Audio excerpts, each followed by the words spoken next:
At this time, it was very clear that I was not in area where our forces were there because they were firing towards me and making a kind of an ambush, a semicircular ambush, and climbing towards me. So I fired my macro pistol at them, but 8 rounds got over very fast, and they were continuously firing their AKs towards me. And before I could load my second round of magazine to again recommence my firing, the first of those guys had come to me, and like somebody you covered 25 years, so 25 is a very long time, but even now after 25 long years, that guy's eyes and face is so clear when he shoved his barrel into my mouth, and I was looking at his trigger finger, whether he'll pull the finger or not, and I still remember the face so clearly. But again, destiny has some different designs for us, and the army captain who was in charge of that platoon, he stopped him. He was a part of a regular forces called 5 NLI. So he came, he stopped them, and then he was able to convince them that I was doing my duty as a soldier when I'm firing, but they were trying to say that this guy was firing rockets and now firing on the ground. But that army captain prevailed on them, and I was made a captive, and then we went to the campsite. And where was the campsite? So the campsite, we had a walk of about 1 hour, 45 minutes to 1 hour walk from the place of ejection towards approximately northeasterly direction. So it was on the other side of the LC, or were you held within Indian territory at that stage? So at that time I was not aware where exactly I was, but many years back when I came back to the same area, courtesy army helicopter, I realized that we were about 6 to 7 kilometers inside LC, our side. Right. So this was the infiltration which took place, and their forces had So come you to were our side. captured by Pakistani forces in Indian territory. Absolutely, there was no doubt in that. It wasn't as if you after ejecting, you had parachuted onto No, the our other, because you're ejection- operating in Yeah, proximity. ejection was on our side, and the SOP was very clear to all the pilots. By rules, the orders came from the high formation not to cross the LC. But where you were held in this particular post, that was on the other side. No, even that is our Even side. that was on Exactly. on our side. And then what happened there?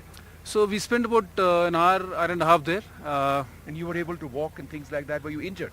Yeah, so after the ejection, there's a post-ejection trauma is there, so I had a back pain and all. And while walking, we reached the campsite, and because of the wet snow and all, I could see some part of cold seeping into my shoes. So these guys were okay. At the field level, that captain, of course, was very good.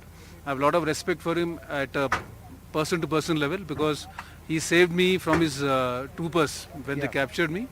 And here he gave me some kind of a first aid. We had some conversation. And after about an hour or so, we got a helicopter to pick me up from there, and they took me to a place called Skardu, which is Right, further right. up into the LOC. Yeah. And were you were interrogated in Skardu? Skardu was something called a soft interrogation, wherein it's just some kind of paper action, because it's not a field where they are specialized in this. Right. It's a force station basically. And did they move you from Skardu? Yeah, so after about 24 hours, there was a C-130 which came, and I was shifted to Islamabad and Rawalpindi next day. And that's when things really got tough. Yeah, so they took about 1 day there to finally declare me uncooperative. And after about that 1 day, they decided that I'm not cooperating with them. So that is when they handed me over to the ISA and the specialist cell, which do all this. And they did what?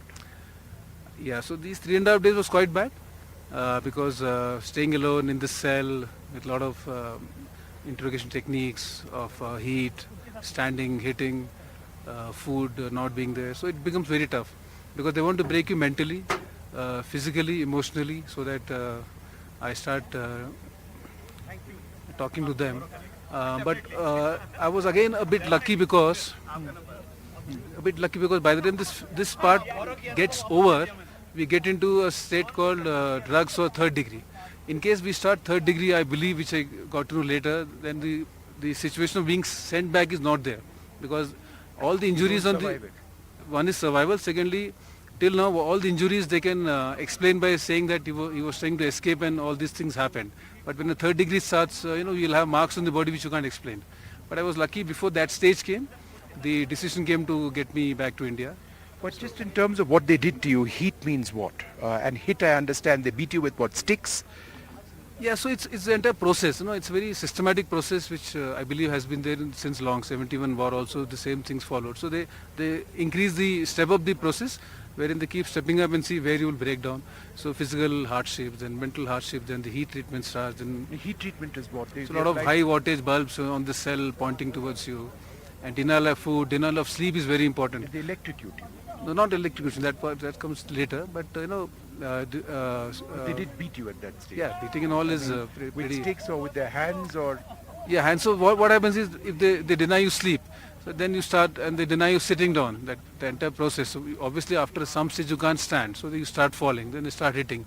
So now it becomes a conflict of which pain is more, the pain of not eating, the pain of not sleeping, the physical pain of being hit on the body, or the mental pain. So all now you start prioritizing which one to you can take more, which one to you can't take more. So that entire process becomes like that. You've never spoken about this aspect before. Is it because it's taken you so many years to come to terms and be in a position where you can talk about it? Yeah, so I retired in 2017. So till the time I'm serving, we don't talk of all this. So I did not speak. And after retirement, this is the first time actually I'm coming out to a place like this where I interact with media personnel like you. So that's it. So basically that is the main thing. And of course, what happens is that part of my POW phase was not very comfortable to talk. You know, it's a 3.5, 4 days of life which is very tough mentally, and sometimes it can lead to some hidden trauma which can come back. So usually I avoid talking about that.